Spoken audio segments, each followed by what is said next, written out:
Okay, so ituturo ko yung beginner setup. Ito yung sisimulan yung i-setup pagka inopen nyo na yung inyong machine for the first time and yung inyong light burn. So first of all, you need to check na dapat tight yung inyong belt dito sa kabila, yung X at saka X. Di ko alam kung anong axis yan, basta yung magkabilang belt na yan dapat tight siya, tapos nakaangat yung emergency button ninyo, maayos yung pagkakalagay ng limit switch, hindi baligtad. Ayan, so you have to check that before natin to gawin. And okay, so kung okay na lahat sa machine, pagka open ninyo ng light burn, i-connect nyo yan. So pagka nag-connect naman kayo, nag-find my laser kayo, automatic naman na yung setup niyan. Basta susundan nyo ng next, tapos front left, basta ganun. After nun, pag nag-connect kayo, isi-set up ninyo itong light burn ninyo. So, automatic yan. Kapag ka nag-set up kayo, hindi yan naka-auto home start. Merong mga ganong version Pero dito, kailangan naka-auto home start ka. Ayan. Kaya, ayan. Naka-auto home start up ka. Tapos, i-on mo yung laser fire button. So, laser on when framing. Tapos, maglalagay ka ng kung ilang percent.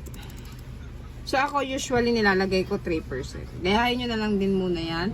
And make sure na ang S value max is 1,000. Hindi mababa. Para magamit natin ng malakas yung laser. And ano pa ba yung sineset up dito? Teka, okay ko lang kasi hindi pala nakaset up yung after nyan is ito naman. So itong dalawang icon na to yung i-on natin. After nyan ay units and grids. Then yung better for diode. Better for diode is naka MM to unit. Ayan. Tapos, okay na yan. Naka-set up naman na yan. And, wag nyo nang gagalawin yung mga layers dito. Yung tatanggalin ninyo, ha? Para di kayo malito. Relax. Dito tayo mag-add devices. Ayan. Find my laser. Ganyan mag-connect. Here. Okay. Tapos, isi-set nyo yung start from dun sa laser sa baba ng absolute chords. Yan muna ang gagawin ninyo kasi ibig sabihin yan ay teka, andito siya magi-start. Ayan.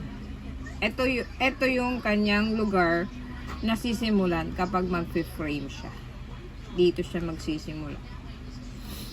Ayan. So, pag nilagay mo yung item mo dito sa part ng area mo, dyan siya, mula dyan maglalakad siya papunta doon sa area mo para mag-frame.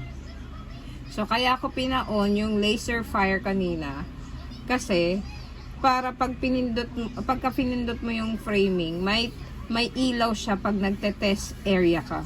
Nag-area test ka. Ayan. So, kung ano yung view mo dito, ganun yung view mo doon sa laser mo. Ganyan. Hindi kung ano-anong bali-baligtad. So, ayan. Na-set up na natin absolute chords. Ano pa ba? Sa layers, wala naman na masyadong sineset up dito. Kung magta-type ka na, ayan.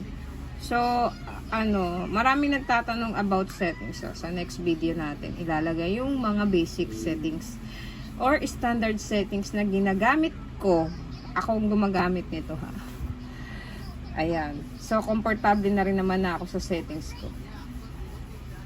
So, tayo talaga ang kukuha nun. According sa ating ma-experience. Ayun lang. Thank you for watching.